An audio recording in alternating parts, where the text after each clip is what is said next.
Hello and welcome to our final thoughts on the MW3, from the good points to the bad points. We'll basically talk about the gameplay, skill-based matchmaking, maps, the suspected that there is mods going out there and that there's mods about, basically also from some of the perks, the weapon balance, and a few little more details here. Some of the details that some of the stuff that we talk about, we won't go full into detail, but there will be links in the video and in the description if we mention a channel's name, and that you should go and check out their video for full details and more information about it. So let's start with gameplay. Some of the good points of gameplay: it is a faster game. I will say that it is a faster game. The movement is better. They got the slide cancelling, the reload cancelling, all that stuff. It's a good thing to see some of them back into the game, and things like that. Most of the bad points of the gameplay is connectivity. I think the connectivity is pretty bad. You can hit somebody with a weapon, and you'd be like, okay, I've put like a good three bullets into this person with maybe 2 headshots or 1 headshot, or it could be 4 bullets into the person with a mixture of headshots and body shots, and it feels like you don't get that kill when you basically should be having the kill. Also with the gameplay is the skill-based matchmaking, which I'll put there's a link to Nero Gaming's full video in the description and in the video about this. He goes on about some good points about the skill-based matchmaking, like it's never going to go away. It's going to be here forever, and we're going to have to basically deal with it. And he's right, we are going to have to deal with it. It might be always here forever, and it's one of the points. So if you want to watch that full video, go into it. But that was part of the gameplay, because sometimes you can have a very good game, and then all of a sudden, after you've had a very good game, you could then also have a very good 2-3 bad games after, because you've maybe one of the games you've gone 14-16 or whatever. Again with gameplay is spawns. Now if you want a full rundown of the spawns and how the spawns work, there will be a link in the video and in the description to somebody called Exclusive Ace. His video, he breaks it down and goes into it with a bit more detail. The spawns in this game make the gameplay annoying. Like, I've played Shipments 24/7, like a lot, and even the spawns are better on that than what it is in this whole game. Like, you can literally be like shooting at somebody in front of you, you kill them, and then all of a sudden that person's behind you, like shooting you. Or you can be like somebody, your teammate could kill somebody over the road from you. You'd be shooting somebody who like is literally on the opposite side to them. But the person that your teammates just killed will literally spawn to the left or to the right of you or behind you, and you're getting shot from that side. The spawns, like I say, in this game are atrocious and absolutely ridiculous and need to be fixed before even this game comes out. Like, if you can't fix the spawns, don't bring this game out. That's just my opinion. Again with gameplay, but this is also another thing, so we'll get into it, which is maps.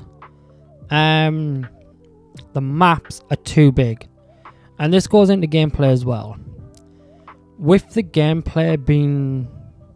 with the maps being way too big. So this is killing 2 birds with 1 stone basically here. With the maps being too big, it makes the visibility bad, which is obviously, you know, gameplay. If you can't see a player, you're not going to really kill that player. And you go, it's because you got bad eyesight. Your eyesight's bad. You're bad at the game.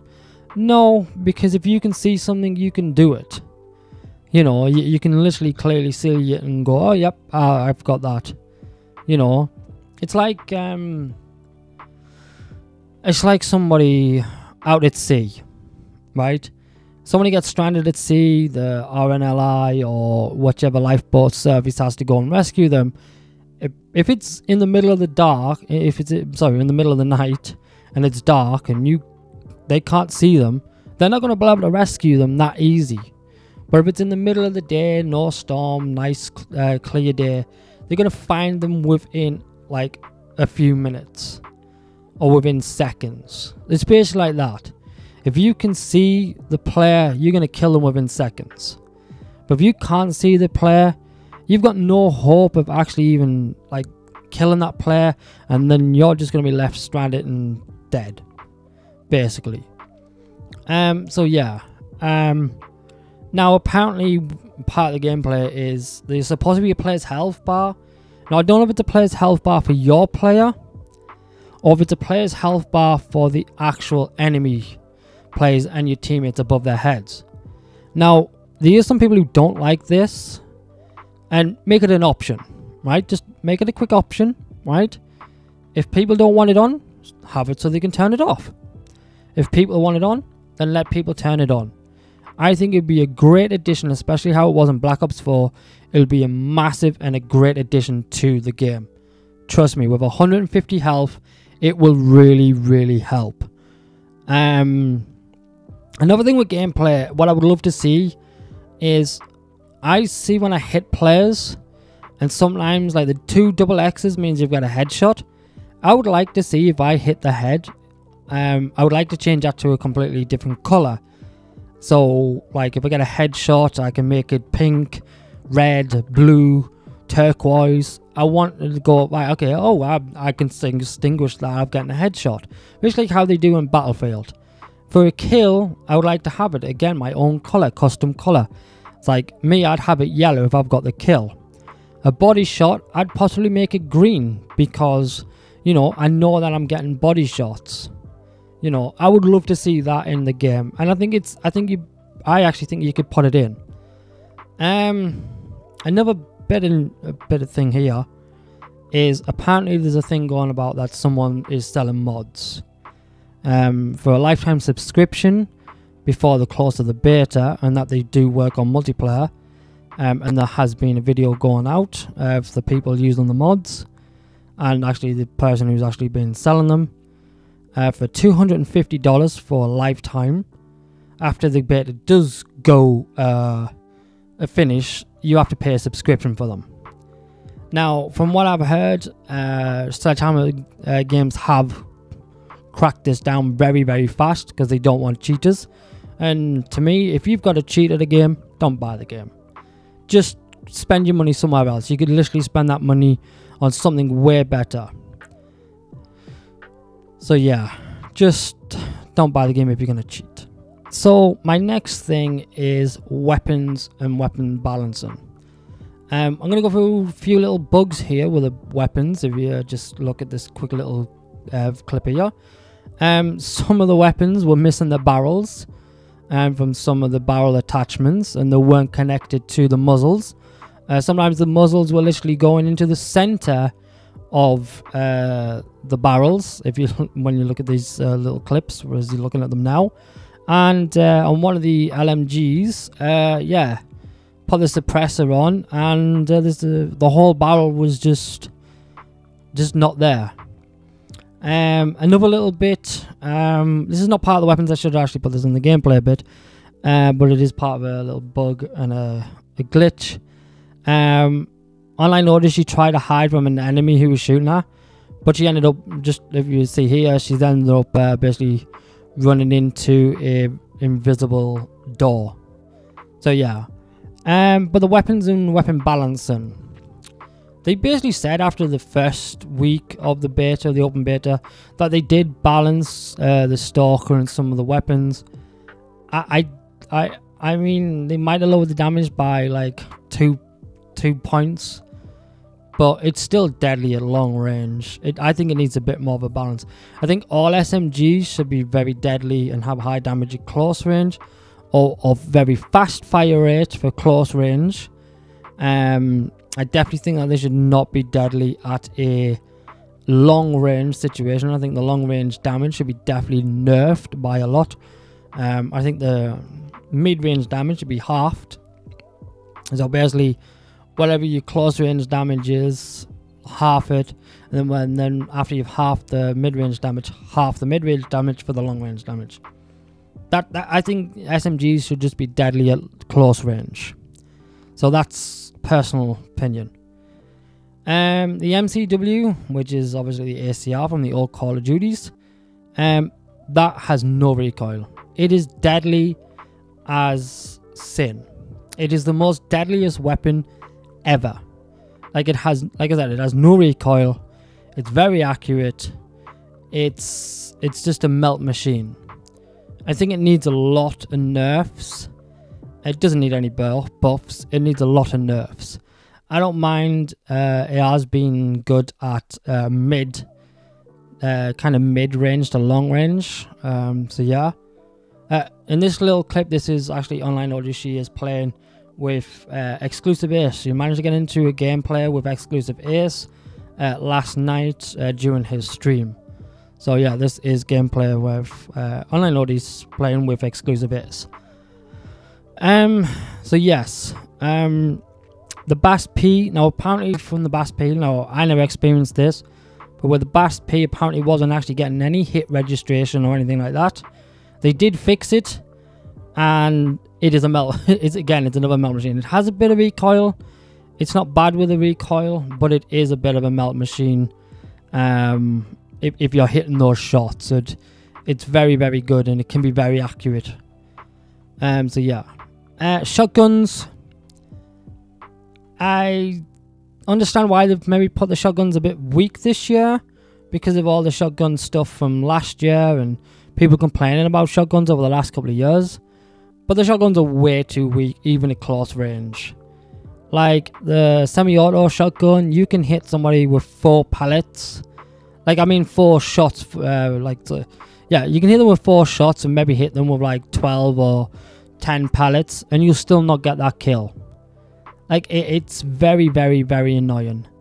Another thing is what I actually don't like with this semi-auto shotgun is when you put on the slug pellets, it still stays in semi-automatic mode. I would actually love if you actually put the slug pellets on, it goes to single shot mode. That's something that I would love it to do, but I don't think they would do it. But that's something that I would love to see. So yeah, but I do think the shotgun should be more deadlier up close range. Definitely do a lot more damage at an up close range. And I do think that they should don't put the range too high, but don't put it too low. Like, balance the range out for each of the shotguns. But there might be different barrels in the future for different shotguns, so you might be able to put different barrels on in the future. But I do feel like the shotgun's range was a little bit low, and I do feel like their damage output was very, very low, especially when you're hitting some of them at close range and getting hit markers. And sometimes it was taking you like 6 shots to, especially with the semi-auto, it was taking you like 6, 7 shots to kill somebody, and like 2 or 3 shots to try and kill somebody with the pump action shotgun. Snipers are the worst they've ever been in any Call of Duty history. Like last year, they had weapons which should have, like marksman's rifles, which should have been snipers, and they were deadly as hell. This year, it's like they've got the snipers, which should be marksman's rifles. It's like they've got them the wrong way around. But then also the marksman's rifles, unless you're hitting headshots, they're not even hardly a one-shot kill. They're not bad, but they're not the best neither. But the snipers, like, you have a semi-automatic sniper which does more damage output and more range than a bolt action semi-automatic. It's not semi-automatic. It's like a bolt action. It's like a fast-firing bolt action sniper rifle. Like, that should have the most damage, and that should be doing the most range. Like, the semi-automatic should literally, I think the semi-automatic to me should be in the marksman's rifle category, and I think one of the marksman's rifles should well, actually not, because I think both marksman's rifles are actually semi-automatic. But I think you could maybe change one of the marksman's rifles to make it a bolt action and put it in the sniper rifle category if you want a weak sniper rifle. That's just personal opinion, but I think the sniper rifles are very, very shocking. Very, very shocking. Perks and equipment. We did get access to the covert boots. It was very good that the covert boots are actually in the game, and that your own footsteps were deadly and silent. Yes, it was brilliant for the covert boots. Oh, well, the covert sneakers. So yeah, but the amplify. Well, the thing with the amplify, it literally made your teammates' footsteps sound like the enemy's footsteps. So when you were turning around, you think, is that an enemy? It was a teammate. What I think they should do is, I think they should basically lower your teammates' footsteps, right? What I think they should do is lower your teammates' footsteps, so the enemy's footsteps. Don't make them null and void. Or make them sound different, so you know what a teammate sounds like and what an enemy sounds like. So yeah. I think some of the perks do need to be changed. I know that exclusive Ace also hit up on this.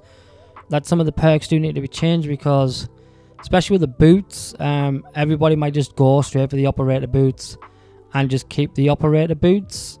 Sorry, not the operator boots, the covered sneaker boots. And yeah, none of the other boots would actually get used. I do think that some of the boots do need a little bit of a change to balance them out with every other pair of boots, so everybody has a more variety and go, actually, I want to use these boots for this map or for this gameplay or whatever, you know. So like each map or whatever, each game mode, they have a different set of boots and how they're going to use them. Like I do think that there should be like a set of boots which actually make you double, not too fast, but very, like, a lot faster, so you can run a bit faster, and stuff like that. I do like, yeah. Gloves, I'd love to see gloves which actually have like fast hands, like not faster weapon swap, but faster reloads, so you can reload faster. I do think like the one which has faster weapon swap and stuff like that, I do think that it should also have like fast hands on it, so you can reload faster. Obviously we don't know what other chest plates or any other we don't know what other chest plates are coming. We don't know what other boots are coming. We don't know what other gloves are coming. There's been a predicted list, but it's not 100% reliable, because, you know, some of them might be in and some might not be it. Some might be in and some might not be in, so yes. But apart from that, no, it's pretty decent. So if they fix those couple of things, so basically, if they do put the health bar above players' heads or make it optional, make it so you hit registration can be completely different colors, that's perfect. Another quick thing is, and this is a very slight little one, more female operators. Last year, out of 54 operators, you had 37 male, but only 15 female. Let's have a more variety of female to male operators and make them a bit more equal and balanced out. Final thoughts. Do I think this game is worth it? If it was a DLC for £30, £40, yes. But for a completely total new game, and with some of the stuff, and like they've only got a month to fix a lot of the stuff to make the game balanced and everything like that, and with the spawns being so bad, no, I don't think it's very worth it at this point. Those are my final thoughts, and the final thoughts from Online Loadies also. I want to thank you all for watching. Thank you, and goodbye.